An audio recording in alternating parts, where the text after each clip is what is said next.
ਸਤਿ ਸ਼੍ਰੀ ਅਕਾਲ ਦੋਸਤੋ, ਤੁਹਾਡਾ ਬਹੁਤ-ਬਹੁਤ ਸਵਾਗਤ ਹੈ ਅਪਰੋਚ ਟੂ ਕ੍ਰੈਕ ਆਈਲੈਟਸ ਵਿੱਚ। ਅੱਜ ਦੇ ਲੈਕਚਰ ਦੇ ਵਿੱਚ ਅਸੀਂ ਡਿਸਕਸ ਕਰਾਂਗੇ ਕੁਝ ਅਜਿਹੀਆਂ ਟਿਪਸ ਜਿਸ ਦੇ ਨਾਲ ਤੁਸੀਂ 7+ ਬੈਂਡ ਰਾਈਟਿੰਗ ਟਾਸਕ ਵਿੱਚ ਲੈ ਸਕਦੇ ਹੋ। ਅੱਜ ਅਸੀਂ ਐਸੇ ਜੋ ਕਿ ਟਾਸਕ 2 ਹੁੰਦਾ ਹੈ ਆਈਲੈਟਸ ਐਗਜ਼ਾਮ ਵਿੱਚ, ਉਸ ਦੀਆਂ ਟਿਪਸ ਡਿਸਕਸ ਕਰਾਂਗੇ।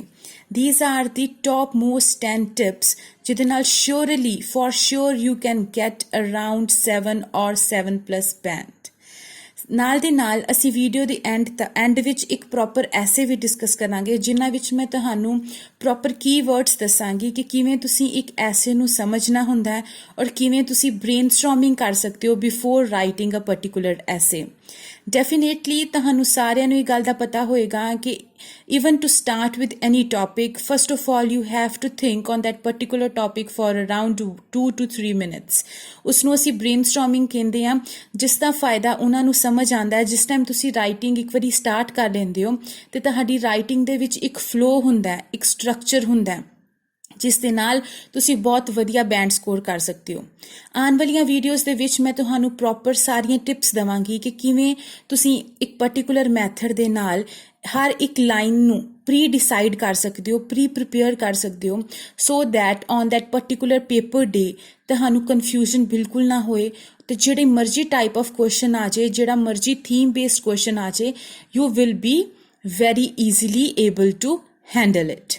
Okay, chalo, without wasting a time, let's start with the tips first। In this case, ਜੇਕਰ ਅਸੀਂ ਐਸੇ ਰਾਈਟਿੰਗ ਟਾਸਕ 2 ਦੀ ਗੱਲ ਕਰੀਏ ਤੇ ਸਭ ਤੋਂ ਪਹਿਲਾਂ ਬਿਫੋਰ ਰਾਈਟਿੰਗ ਐਸੇ ਕੁਝ ਚੀਜ਼ਾਂ ਸਾਨੂੰ ਧਿਆਨ 'ਚ ਰੱਖਣੀਆਂ ਚਾਹੀਦੀਆਂ ਨੇ। ਸਭ ਤੋਂ ਪਹਿਲਾਂ ਟਾਸਕ ਰਿਸਪੌਂਸ। ਟਾਸਕ ਰਿਸਪੌਂਸ ਦਾ ਕੀ ਮਤਲਬ ਹੈ ਕਿ ਵਟ ਐਵਰ ਅ ਪਰਟੀਕੂਲਰ ਐਸੇ ਟਾਈਪ ਇਜ਼ ਦੇਅਰ, ਜੋ ਮਰਜ਼ੀ ਕੁਐਸਚਨ ਤੁਹਾਨੂੰ ਆਇਆ ਉਸਨੂੰ ਥੋਰੋਲੀ ਪੜ੍ਹਨਾ ਹੈ ਔਰ ਉਸਨੂੰ ਪ੍ਰੋਪਰਲੀ ਸਮਝਣਾ ਹੈ। ਸਾਰੇ ਐਂਗਲਸ ਆਫ ਦੈਟ ਪਾਰਟਿਕੂਲਰ ਐਸੇ ਤੁਸੀਂ ਕਵਰ ਕਰਨੇ ਆ। ਐਸੇ ਨੂੰ ਥੋਰੋਲੀ ਕਵਰ ਕਰੀਦਾ। ਜੇਕਰ ਓਪੀਨੀਅਨ ਪੁੱਛਿਆ ਹੈ ਤਾਂ ਹੀ ਤੁਸੀਂ ਓਪੀਨੀਅਨ ਲਿਖਣਾ ਹੁੰਦਾ ਹੈ, otherwise don't right any opinion. ਉਹ ਨੈਗੇਟਿਵ ਇੰਪ੍ਰੈਸ਼ਨ ਹੈ ਬਿਕੋਜ਼ ਜੇ ਚੀਜ਼ ਉਹਨਾਂ ਨੇ ਪੁੱਛੀ ਨਹੀਂ ਹੈ ਦੈਨ ਉਸਨੂੰ ਲਿਖਣਾ will be a wastage of your words as well as your time. Secondly, you have to be very sincere about coherence and cohesion part of your essay. It means your essay should be following a particular structure। ਤੁਸੀਂ ਇੱਕ ਐਸੇ ਵਿੱਚ ਇੱਕ proper structure follow ਕਰਨਾ ਹੁੰਦਾ ਹੈ ਕਿ introduction ਦੇ ਵਿੱਚ ਅਸੀਂ ਕੀ ਲਿਖਣਾ ਹੈ, ਬੋਡੀ ਪੈਰਾਗ੍ਰਾਫਸ ਦੇ ਵਿੱਚ ਅਸੀਂ ਕੀ ਲਿਖਣਾ ਹੈ, ਉਹ ਸਾਰੀਆਂ ਲਾਈਨਸ ਫਸਟ ਲਾਈਨ ਵਿੱਚ ਅਸੀਂ ਕੀ ਲਿਖਣਾ ਹੁੰਦਾ, ਉਸ ਦੇ ਨਾਲ ਅਸੀਂ ਸਪੋਰਟਿੰਗ ਸਟੇਟਮੈਂਟ ਕਿਵੇਂ ਦਿੰਦੇ ਹਾਂ, ਅਸੀਂ ਇੱਕ ਐਸੇ ਦੇ ਵਿੱਚ ਐਗਜ਼ਾਮਪਲ ਨੂੰ ਜਾਂ ਇੱਕ ਸਰਵੇ ਨੂੰ ਕਿਵੇਂ ਇਨਕਲੂਡ ਕਰਦੇ ਹਾਂ। ਇਹ ਸਭ ਕੁਝ ਤੁਹਾਨੂੰ ਪਹਿਲਾਂ ਹੀ of course with the help of practice ਪਤਾ ਹੋਣਾ ਚਾਹੀਦਾ ਹੈ।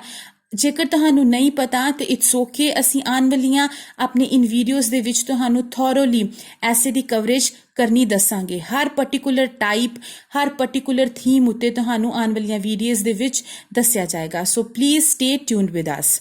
The next tip which you have to keep in mind is vocab। Definitely, a student should be having a good range of vocab। vocab ਦੇ ਵੀ ਆਪਣੇ ਮਾਰਕਸ ਹੁੰਦੇ ਆ writing task ਵਿੱਚ। ਦੇਖੋ vocab ਦੇ ਵਿੱਚ please keep this thing mind ਕਿ ਤੁਹਾਨੂੰ ਕੋਈ ਡਿਫਿਕਲਟ ਵਰਡਸ ਲਿਖਣ ਦੀ ਜ਼ਰੂਰਤ ਨਹੀਂ ਹੁੰਦੀ। ਤੁਸੀਂ ਈਜ਼ੀ ਤੋਂ ਈਜ਼ੀ ਵਰਡਸ ਦੀ ਹੈਲਪ ਦੇ ਨਾਲ ਵੀ ਵਧੀਆ ਸਕੋਰ ਕਰ ਸਕਦੇ ਹੋ। Of course you should be knowing different meanings of a particular word ਔਰ ਸਿਨੋਨਿਮਸ ਦੀ ਨੌਲੇਜ ਹੋਣਾ ਬਹੁਤ ਜ਼ਰੂਰੀ ਹੁੰਦਾ ਹੈ। ਇਹ ਨੌਲੇਜ ਜਿਹੜੀ ਹੈ ਇਹ ਤੁਹਾਨੂੰ ਰਾਈਟਿੰਗ ਦੇ ਵਿੱਚ, ਰੀਡਿੰਗ ਵਿੱਚ, ਲਿਸਨਿੰਗ 'ਚ, ਸਪੀਕਿੰਗ 'ਚ ਹਰ ਚੀਜ਼ ਦੇ ਵਿੱਚ ਹੈਲਪ ਕਰੇਗੀ। ਵੋਕੈਬ ਦੀ ਵੀ ਅਸੀਂ ਵੱਖਰੀਆਂ ਸੀਰੀਜ਼ ਲੈ ਕੇ ਆਵਾਂਗੇ ਜਿਨ੍ਹਾਂ ਦੇ ਵਿੱਚ ਤੁਹਾਨੂੰ ਪ੍ਰੋਪਰ ਵਰਡਸ ਜੋ ਬਹੁਤ ਕਾਮਨਲੀ ਆਈਲੈਟਸ ਐਗਜ਼ਾਮ ਵਿੱਚ ਆਉਂਦੇ ਨੇ ਉਹ ਤੁਹਾਡੇ ਨਾਲ ਅਸੀਂ ਡੇਲੀ ਬੇਸਿਸ ਦੇ ਵਿੱਚ अर्ਲੀ ਇਨ ਦ ਮਾਰਨਿੰਗ ਡਿਸਕਸ ਕਰਾਂਗੇ ਸੋ ਦੈਟ ਤੁਹਾਡੀ command on particular words increase ਹੋ ਜਾਏ। The next is grammar। Definitely tense, preposition ਇਹ ਸਭ ਦੀ errors ਨਹੀਂ ਹੋਣਾ ਚਾਹੀਦਾ in your sentences।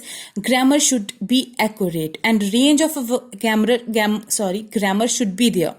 So ਇਹ ਚੀਜ਼ ਦਾ ਵੀ ਤੁਸੀਂ while attempting a writing task ਤੁਸੀਂ ਧਿਆਨ ਰੱਖਣਾ। On the other hand, see in the 5th point, avoid repetition of ideas and words। It means please ਆਪਣੇ ਕਿਸੇ ਵੀ ਇੱਕ particular idea ਨੂੰ ਬਾਰ-ਬਾਰ repeat ਕਰਨਾ ਗਲਤ ਹੁੰਦਾ ਹੈ ਜਾਂ ਫਿਰ ਇੱਕੋ word ਨੂੰ ਬਾਰ-ਬਾਰ ਹਰ sentence ਵਿੱਚ use ਕਰਨਾ is wrong. Repetition ਨੂੰ avoid ਕਰਨਾ ਚਾਹੀਦਾ in writing. Idea the repeat ਕਰਨਾ ਮਤਲਬ ਕਿ ਸਪੋਜ਼ ਕਿਸੇ ਬੱਚੇ ਨੇ ਇੰਟਰੋਡਕਸ਼ਨ ਦੇ ਵਿੱਚ ਵੀ ਸੇਮ ਆਈਡੀਆ ਲਿਖਿਆ ਔਰ ਉਸਨੂੰ ਬੋਡੀ ਦੇ ਵਿੱਚ ਵੀ ਅਗੇਨ ਸੇਮ ਸੈਂਟੈਂਸਿਸ ਦੀ ਹੈਲਪ ਦੇ ਨਾਲ ਐਕਸਪਲੇਨ ਕਰ ਰਹੇ ਹੋ, ਸੋ ਉਹ repetition the is not so scoring, so avoid such mistakes. Other than that is give relevant examples or survey to justify your point. Definitely in a structure ਕਿੱਥੇ example ਲਿਖਦੇ ਨੇ ਕਿੱਥੇ example ਨਹੀਂ ਲਿਖਦੇ ਇਹ ਚੀਜ਼ ਵੀ ਤੁਹਾਨੂੰ ਦੱਸਿਆ ਜਾਏਗਾ ਤੇ ਤੁਹਾਨੂੰ ਪਤਾ ਹੋਣਾ ਚਾਹੀਦਾ ਕਿ ਕਿਸ ਹਿਸਾਬ ਨਾਲ ਅਸੀਂ ਆਪਣੀ example ਨੂੰ include ਕਰ ਸਕਦੇ ਹਾਂ ਔਰ ਜੇ ਸਾਨੂੰ example ਨਹੀਂ ਪਤਾ ਤੇ ਅਸੀਂ ਕਿਵੇਂ smartly ਇੱਕ survey ਨੂੰ ਆਪਣੇ justify ਕਰਨ ਲਈ point ਨੂੰ use ਕਰ ਸਕਦੇ ਹਾਂ. So such things we will definitely teach you in the upcoming videos. 7th is effective use of connectors. Definitely connectors ਬਹੁਤ ਵੱਡਾ role play ਕਰਦੇ ਨੇ in a writing task. You should be knowing a good number of connectors so that ਤੁਸੀਂ sentences ਨੂੰ connect ਕਰਨ ਲਈ ਉਹ ਚੀਜ਼ਾਂ ਦੀ use ਕਰ ਸਕੋ. And additionally avoid short terms or abbreviations. ਕਦੀ ਵੀ abbreviations ਜਿਵੇਂ NGO ਹੋ ਗਿਆ ਜਾਂ MNCs ਹੋ ਗਿਆ ਇਹਨਾਂ ਨੂੰ ਆਪਣੇ ਐਸੇ ਵਿੱਚ avoid ਕਰੀਦਾ ਹੈ. abbreviations ਨਾ ਲਿਖੋ, short forms ਨਾ ਲਿਖੋ. for example ATC ਔਰ I.E that is ਜਿਹਨੂੰ ਅਸੀਂ ਬੋਲਦੇ ਹਾਂ ਬੱਚੇ ਇਹਨੂੰ ਬਹੁਤ use ਕਰਦੇ ਨੇ, ਇਸ ਹਿਸਾਬ ਦੇ words ਨੂੰ avoid ਕਰੋ. write within word range. Definitely don't write below 250 and don't go beyond 280. ਇਸ ਦੀ ਪੈਨਲਟੀ ਪੈਂਦੀ ਹੈ. ਇੱਕ ਤੇ ਤੁਹਾਡੇ ਕੋਲੋਂ ਇੰਨਾ ਇਨਫ ਟਾਈਮ ਵੀ ਨਹੀਂ ਹੁੰਦਾ, ਔਨ ਦੀ ਅਦਰ ਹੈਂਡ ਜੇ ਤੁਸੀਂ ਬਾਰ-ਬਾਰ ਲਿਖੋਗੇ ਇੰਨਾ ਜ਼ਿਆਦਾ ਲਿਖੋਗੇ ਤੇ ਰੈਪੀਟੀਸ਼ਨ ਦੇ ਚਾਂਸਸ ਬਹੁਤ ਜ਼ਿਆਦਾ ਵੱਧ ਜਾਂਦੇ ਨੇ, repetition of ideas as well as words, so ਉਹ ਤੁਹਾਡੇ ਨੈਗੇਟਿਵ ਇੰਪ੍ਰੈਸ਼ਨ ਵਿੱਚ ਕਾਊਂਟ ਹੋ ਜਾਂਦਾ later on. So be in this particular range only. Then avoid spelling mistakes. ਦੇਖੋ ਅਫਕੋਰਸ ਬੱਚੇ ਕਹਿਣਗੇ ਕਿ ਹਾਂਜੀ ਮੈਮ ਅਫਕੋਰਸ ਸਪੈਲਿੰਗਸ ਦਾ ਧਿਆਨ ਰੱਖਣਾ ਹੈ, but to be very frank ਬਹੁਤ ਸਿੰਸੀਅਰ ਟੂ ਸਿੰਸੀਅਰ ਬੱਚਾ ਵੀ ਕਦੀ ਕਦੀ ਬਹੁਤ ਤੇਜ਼ ਲਿਖਦਾ ਹੋਇਆ ਆਪਣੀ ਸਪੈਲਿੰਗ ਦੀ ਮਿਸਟੇਕ ਬਹੁਤ ਕਾਮਨਲੀ ਕਰਦੇ ਨੇ. ਸੋ ਦੈਟ ਇਸੇ ਕਰਕੇ ਮੈਂ ਕਿਹਾ ਕਿ be very conscious while writing any word. And ਹਾਂਜੀ ਜੋ ਮੈਂ ਐਡੀਸ਼ਨ ਨਹੀਂ ਲਿਖਿਆ ਬਟ ਤੁਹਾਨੂੰ ਇਹ ਚੀਜ਼ ਨੂੰ ਜ਼ਰੂਰ ਕਰਨਾ ਚਾਹੀਦਾ ਹੈ. After writing a letter after writing your this essay go through ਦ ਐਸੇ.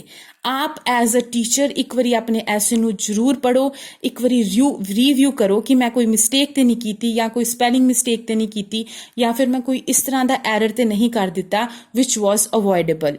So keep these things in mind, these 10 tips in mind while attempting your writing task, that is essay task 2, and you definitely will get 7+ band score.